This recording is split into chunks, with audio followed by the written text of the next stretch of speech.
আবারও একটা তোমাদের সবার কথা মাথায় রেখে আমি একটা ড্রেস চেঞ্জ করা ভিডিও নিয়ে চলে আসলাম। তো আমি কি পরবো সেটাই আর কি আমি আলমারির মধ্যে খুঁজে বেড়াচ্ছিলাম। তো খুঁজে খুঁজে এইটা পরেছি, এই ড্রেসটা তো পরবই, আর এই ড্রেসটা পরে আজকে লাইভ করব। ঠিক আছে, এই ফিতে বাঁধা চুড়িদারটা পরে লাইভ করলে মানে বুঝতে পারছো আমি কি বলতে চাইছি। তো এই ফিতে বাঁধাটা দিয়ে আজকে লাইভ করব। তারপরে না গাইস আমি বসেছিলাম একটু রোদে। এখন বাজে ওই 2:30 হবে, 2:30 বাজে এখন। তো আমি জানোই আমি 1টার সময় খাওয়া হয়ে যায়। তো তোমাদের দাদাভাই নিচে চলে গেছে, তারপরে আমি রোদে যেয়ে বসেছিলাম। এইবার সোয়েটার টোয়েটার পরে বসেছিলাম না, আমার খুব এসে গরম লাগছিল। তো আমি ভাবলাম যে আমার সোনা বন্ধুদের জন্য একটা ভিডিও বানানো হয়ে যাক।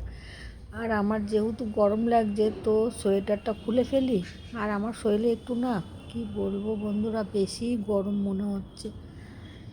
এত গরম লাগে না যে হাঁপ লেগে যায় আমার। তারপরে আমি একটু ভারী ভারী হয়ে যাচ্ছি, সব দিকেই আমার বড় সড়ো হয়ে যাচ্ছে, আর আমার অসুবিধাও হচ্ছে। আর তার জন্য আমার গরমও লেগে যাচ্ছে। দেখো এত গরম লেগে গেছে, রোদে বসেছিলাম তো অতিরিক্ত গরম লেগে গেছে। এসেই আমি সব কিছু খুলতে শুরু করে দিয়েছি। খুলে আমি যে ড্রেসটা দেখালাম ওটা পরবো এই কারণে যে আমি একটুখানি শুয়ে রেস্ট নিয়ে তোমাদের সামনে আবার লাইভ করতে এসে যাব। তো এটা পরেই নিয়ে একবারে লাইভও করা হয়ে যাবে আর ওটা পরাও হয়ে যাবে। আর যেহেতু আমার একটু গরম বেশিই লাগছে, তো সেই জন্যে আমি তোমাদের সবার জন্যেই ভিডিওটা ভাবলাম যে বানাই, আমার সোনা বন্ধুদের ভালোও লাগবে।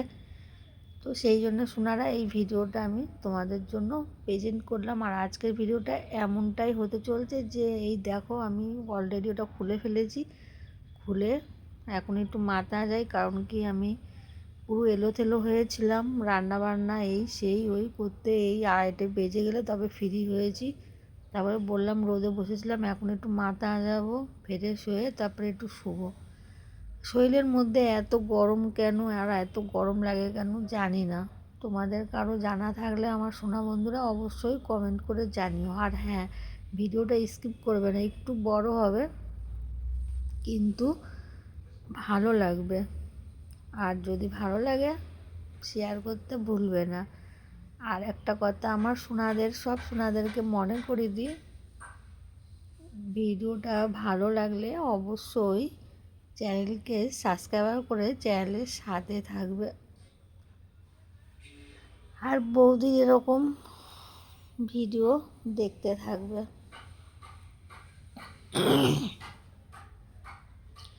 তো মাথার চুলগুলো পুরো সকালে আজিয়েছিলাম, তারপরে আর মাথা আজানো হয়নি। তো চুল বেঁধেইছিলাম। এবার সকালে উঠে ওর জন্যে এই করতে সেই করতে সকালবেলায় ও একটা কাজ করে না, 1 গ্লাস জল পর্যন্ত ঢেলে খায় না। জানো গাইস আমি মানে কি সমস্যায় পড়েছি তোমাদেরকে ভাষায় প্রকাশ করতে পারবো না। এতদিন বিয়ে হয়েছে, কোনো দিন আমাকে একটা সকালে উঠে বললো না যে আসো তোমার জন্য 1 কাপ চা বানিয়েছি। আমার এতটাই মানে ব্যাড লাক নসিব, আমি ভাবতে পারিনি বিয়ের আগে যে এমন একটা মানুষ আমি মানে লাইফে চুজ করব কিংবা পাবো। বিয়ের আগে ভেবেছিলাম অনেকটাই ভালো হবে, তো এখন একদমই অপোজিট। ভালো কি খারাপ সত্যিই বলছি, কি বলবো, বেশি কিছু বলবো না, খালি বলবো যে অনেকেই তো চায় মাসে 30 দিন 30 দিনই আমি রান্না করে খাওয়াবো, আর ও আমাকে 30 দিনের মধ্যে 1 কাপ জল পর্যন্ত খাওয়াবে না, চা বানিয়ে খাওয়াবে না। এটা কেমন হয়? এসব বলতে গেলে আমার সাথে বেঁধে যায় ঝামেলা। তো বলি না, এটাই চিন্তা করি যে এমন একজনকে বিয়ে করলাম যে 1 কাপ চা পর্যন্ত আমাকে বানিয়ে খাওয়ায় না। জানো গাইস আমি তো তোমাদের সাথে এরকম কথা কোনো দিন বলি না, কিন্তু মনের মধ্যে না অনেক দুঃখ হয় যে এরকম একটা মানে হাজব্যান্ড, এরকম হাজব্যান্ড কি, এরকম হাজব্যান্ড যেন কারণ না হয়। স্বামী স্ত্রী মানে কি দুজন দুজনকেই দেখার আছে, জানার আছে, তাই না? আমার সুখে দুঃখে ও থাকবে, ওর সুখে দুঃখে আমি থাকবো। খালি যে ওরটাই আমি দেখবো আমারটা ও দেখবে না, এটার তো কোনো মানে হয় না, তাই না? তো আমার একটা একটা তো শখ থেকেই যায় যে হাজব্যান্ড একটু কোনো দিন ভালো কিছু না হোক, খারাপ কিছুই রান্না করে দিল সামনে, কিংবা 1 কাপ চা করে দিল। তো চলো আমি এই চুড়িদারটা বললাম তোমাদের সামনে পরবো, তো পরতে চলেছি। আর এটা পরেই আমি খুলে যাচ্ছিলো, কিন্তু এখনই খুলে গেলে পুরো কেলেঙ্কারি হয়ে যেত। তো তোমাদের সামনে পরবো বলেছি, আর এটা পরছি এই কারণে লাইভে আসবো একটু পরে রেস্ট নিয়ে। তো পড়তে চলেছি, আশা করছি তোমাদের ভিডিওটা শোনারা ভালো লাগবে। ভিডিওটা আজকে একটু বড় হবে। তো দেখো আমি পড়তে চলেছি, পড়তে পড়তে বলে দিই যে যেটা বলছিলাম, সেই জন্য আমার মনের মধ্যে অনেকটাই দুঃখ। কি করব, করে ফেলেছি, না পারছি, এসপার যেতে না পারছি, উসপার যেতে মাঝখানে হাবুডুবু খাচ্ছি। আমার মাঝে মাঝে মন মেজাজ ভালো লাগে না, কি করব, কোনো রাস্তা খুঁজে পাই না আমি। একদমই কি বলবো গাইস, একদমই অন্যরকম, মানে অন্যরকম, জানি না এরকমটা কেন আমার প্রতি যেন এরকম মনে হয় মাঝে মাঝে যে আমার কত জন্মের শত্রু। হ্যাঁ, তোমরা হয়তো অনেকে ভাববে হাজব্যান্ডের নামে, হ্যাঁ হাজব্যান্ডের নামে কেউ কখনোই কিছু এরকম বলতে চায় না। যখন মনের মধ্যে অনেক কষ্ট হয় তখনই মানুষ এই কথাগুলো বলে। আমি যেমনটা চেয়েছিলাম, আমি চেয়েছিলাম আমার হাজব্যান্ড আমার সুখ দুঃখ বুঝবে, কিংবা কষ্ট বুঝবে, পাশে থাকবে, আমার কষ্টতে সাহারা দেবে। সেসব তো দেয়ই না, সেসব কথা ছাড়ো, 1 গ্লাস জল ঢেলে পর্যন্ত খাই না। মাঝে মাঝে ভাবি না কোনো একটা জায়গায় আলাদাভাবে চলে যাই, আলাদাভাবে থাকি।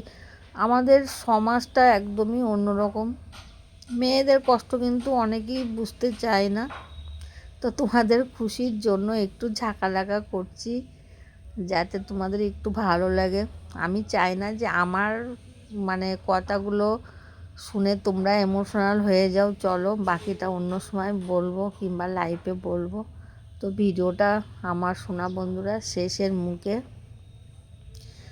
তোমরা একটা ছোট্ট লাইক করে দিও। লাইক করতে পয়সা লাগে না, একটু লাগে ভালোবাসা।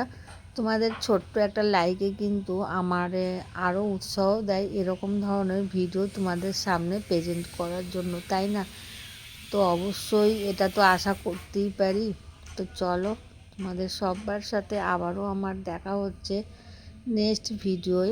আর একটু পরেই আমি লাইভে আসবো, এখন একটু শুয়ে আছি।